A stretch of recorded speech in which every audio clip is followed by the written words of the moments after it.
Most people treat seasickness backwards, and this is something that can ruin your entire cruise. But today I'm going to show you exactly what I pack as a nurse and the biggest seasickness mistakes that I want you to avoid for your next cruise. Seasickness is so much easier to prevent than it is to manage once it is fully in effect. If you're new to cruising, you have to be aware of the early signs of seasickness because a lot of them aren't what people expect. It may not start with the feeling that you're going to be sick. It may start with headaches, tiredness, and dizziness. Feeling foggy, mild nausea, and just feeling like something isn't right. And it's when those symptoms start that you want to start paying attention. As a registered nurse, the one thing I always think about is timing. The sooner you realize something is different, the easier it is to manage. Now, one question I get asked a lot is, how does someone know if they're going to get seasick? The reason for seasickness isn't just about how big the boat is or how rough the water is. It's all on how your eyes predict no motion, but your inner ear is detecting movement. When these signals don't match, that's when people start developing symptoms like dizziness, nausea, and tiredness. But preparing for seasickness actually happens well before you get on board the ship. And one thing you may not realize is cabin location matters a lot.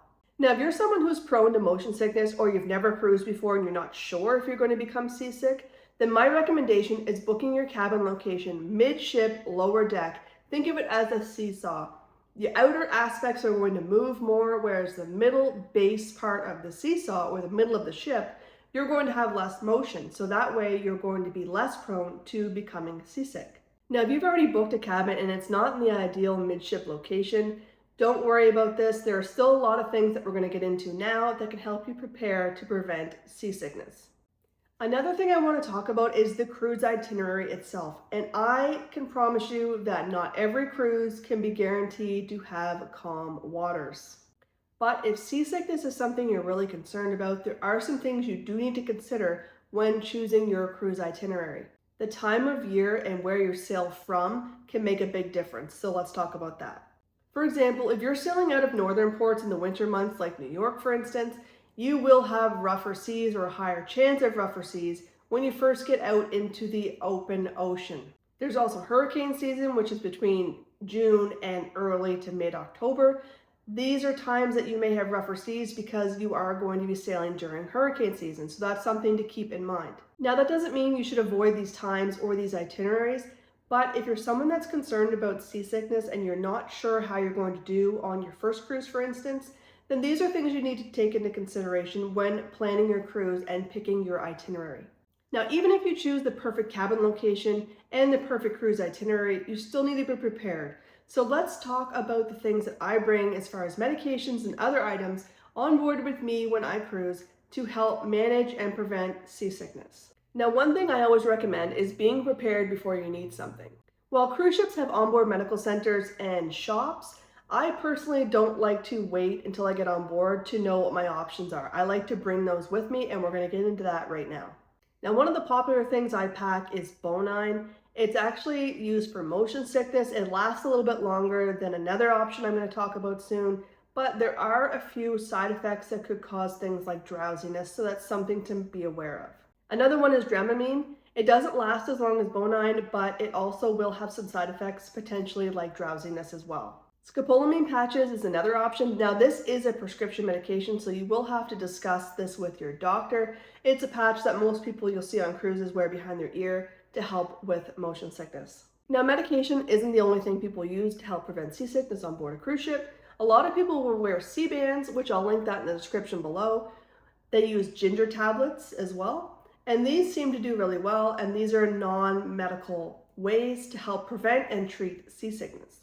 Let me know in the comments below, what do you use to prevent seasickness? As a nurse, there are some situations where I would recommend that you not try pushing through it, and you should visit the cruise medical center. If you can't keep anything down, or you become severely dehydrated, or you become dizzy enough that it affects your ability to function, then you really should go get checked out. One of the biggest concerns with ongoing nausea and vomiting is dehydration. The medical center on board can assess and treat you. If you are dehydrated, they can give you IV fluids to help rehydrate you. They also have medication options they can give you through an IV if you're not able to keep anything by mouth down for oral medications for nausea and vomiting.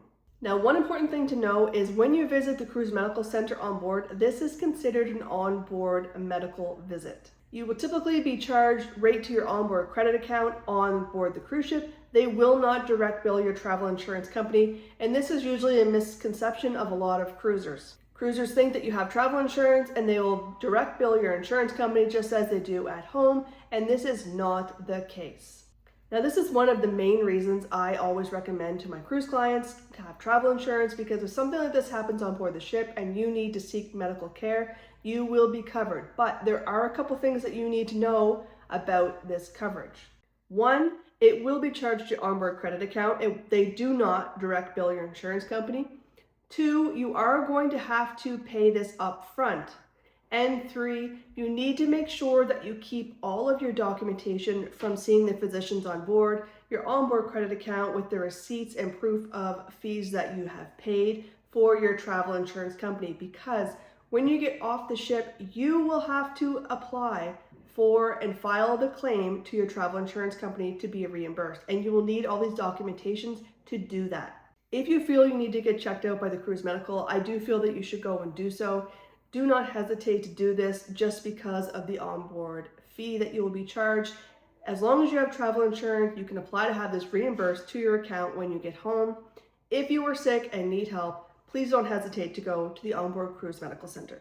Now, let's say you're already on board a cruise and you start to get the symptoms of becoming seasick. What I don't recommend doing is going back to your cabin, because those confined spaces could actually make you feel worse. Instead, try going outside, get some fresh air, look at the horizon. Sometimes that helps your brain process the movement a little bit better, and try to get yourself somewhere midship where you're going to feel the least amount of movement.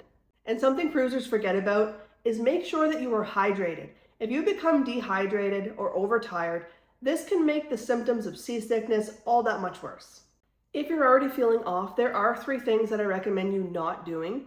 First is having a drink of alcohol. Drinking alcohol while feeling slightly seasick can actually make your symptoms worse.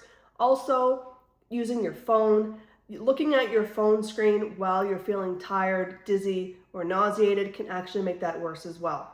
And eating heavy, greasy foods. I recommend staying away from this if you're not feeling well, because the lighter foods are going to be easier on your stomach, especially if you're feeling nauseated.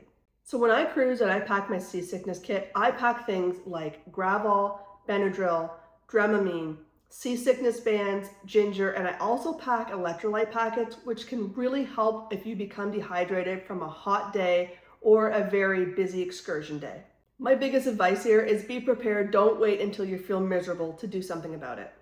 If you're looking for more ways to stay healthy and prepared on your cruise, check out my cruise health playlist right here. It's all my tips and tricks on what I do to stay healthy and safe on a cruise. I'm Ashley Neal. I'll see you in the next one.